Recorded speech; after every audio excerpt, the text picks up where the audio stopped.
Buenas tardes, bendiciones.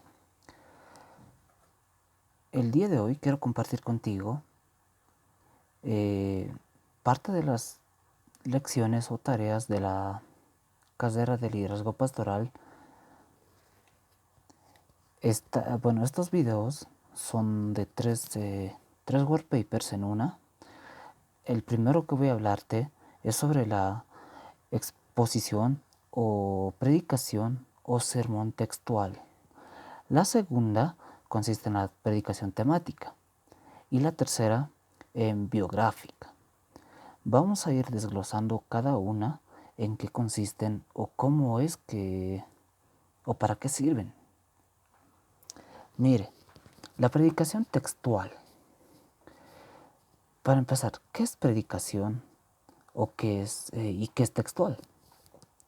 El sermón textual es aquel que presenta un aspecto de un mensaje o de un texto bíblico corto, en fidelidad a su contenido, forma, función. Decimos corto porque la atención al detalle que requiere este tipo de sermón nos obliga a examinar solo uno o dos versículos de las Sagradas Escrituras a la vez. Solamente uno o dos. Aunque todos los textos bíblicos se presentan para el sermón textual, hay infinidad de versículos que bien pueden servir como punto de partida para nuestras reflexiones o para nuestra prédica.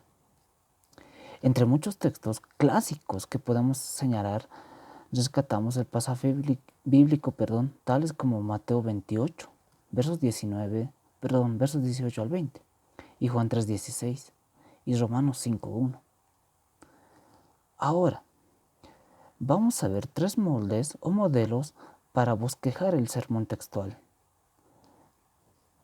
En esta ocasión, voy a sugerirte o voy a hablarte de tres modelos básicos para bosquejar sermones textuales. En particular, les presento las tres técnicas de homilética, bosquejos basados en palabras claves. ¿Qué quiere decir esto o en qué consiste todo esto? Los bosquejos basados en frases principales del texto o palabras claves son los siguientes. Para empezar, vamos a analizar bosquejos basados en frases principales del texto y bosquejos basados en ideas fundamentales del pasaje bíblico. Por ejemplo, tenemos Romanos 5, capítulo 5, verso 1, que dice lo siguiente. Bueno, vamos a ilustrar este capítulo en diferentes aspectos. Por ejemplo,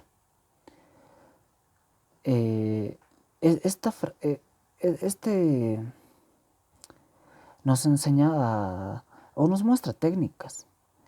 Este hermoso pasaje bíblico dice de la siguiente manera. Voy a leer en la versión Reina Valera 1960. Justificados, pues, por la fe tenemos paz para con Dios por medio de nuestro Señor Jesucristo. Ahora, bosquejo basados en palabras claves. Si analizamos el texto, podemos identificar varios conceptos importantes, tales como justificar, fe, paz, Dios, Jesucristo y varios otros. Pero, en este sentido, es necesario buscar un buen diccionario bíblico, en un diccionario bíblico, el significado de estas palabras. Si es posible, se debe identificar el vocablo hebreo o griego en la que esta base está traducida. En este caso, como el Nuevo Testamento fue escrito en griego, encontramos que el verbo justificar en la traducción en griego diría dikaio. Fe sería la de pistis. Y paz sería eirene. Esas tres palabras, las hemos transliterado del griego al castellano o del castellano al griego. Ahora, habíamos visto justificar en este pasaje. ¿Qué es justificar? Justificarse significa ser declarado por Dios como una persona justa. Es decir, que está en una relación correcta tanto con el Señor como con la comunidad. Eso es ser justificado. Ahora, fe. ¿Qué será fe? En Hebreos 11:1 nos da una definición de lo que es fe. Pero fe significa desarrollar una relación de fidelidad y de confianza en Dios. Ahora, ¿qué es paz? En el sentido griego, la palabra eirene marca el fin de un conflicto y el comienzo de una relación sana con el Señor. A eso, bueno, esto prácticamente, estos 3 puntos que he ido tocando, o he ido desarrollando así en un resumen largo, bueno, en un resumen corto, perdón, hacen que sea un bosquejo, pues, temático. Bosquejos basados en frases principales del texto. En el análisis gramatical nos lleva a considerar los verbos principales y los secundarios y los implícitos, así como las cláusulas independientes y dependientes del texto. Esto nos permite identificar las frases clave del texto. Textos, por ejemplo, justificados por la fe. Tenemos paz para con Dios por medio de nuestro Cristo Jesús. Aunque esto nos facilita muchas cosas, pero en resumen, mi hermano, lo que queremos decirte a través de esto es que, ¿qué es la predicación o sermón textual? Que vas a ir en un solo texto, de un solo capítulo, vas a ir sacando diferentes interpretaciones, por así decirlo, pero vas a sacar una prédica. Puedes usar como máximo 3 versos, pero en este caso hicimos de Romanos 5:1. Ahora, la predicación temática. ¿Qué será la predicación temática? La predicación temática, en un tiempo cuando se está leyendo o oyendo o escuchando cada vez más sobre la predicación expositiva, podemos entender que es una predicación que va de un tema. Por ejemplo, agarramos, qué sé yo, el tema de la oración. Usted puede buscar diferentes versos bíblicos que hablen de oración en el Antiguo Testamento y en el Nuevo Testamento. Y de ello puede sacar una prédica, puede sacar una introducción y llegar a una conclusión. Ahora, ¿qué es la predicación temática? Básicamente, la predicación temática es el tipo de predicación que pretende exponer un tema bíblico en particular, más que un texto bíblico en particular. A diferencia del otro, es que es un tema que tenemos que, bueno, en particular, como le dije hace rato, pretende exponer algún tema bíblico en particular, más que un texto bíblico. Un tema, como le puse por ejemplo esto de la oración. Ahora, ¿en qué es diferente la predicación temática de la predicación expositiva? Prácticamente nada. Por lo menos debería ser así. Es verdad que existen ciertas tendencias de presentar en estos dos tipos de predicación como dos alternativas enfrentadas entre sí, pero no tiene nada, pero no tiene por qué ser así. Predicar de forma expositiva consiste en explicar y aplicar la palabra de Dios, pues toda buena predicación temática también hace eso. Explica y aplica palabras de Dios. Toda la predicación temática debería ser también una predicación expositiva.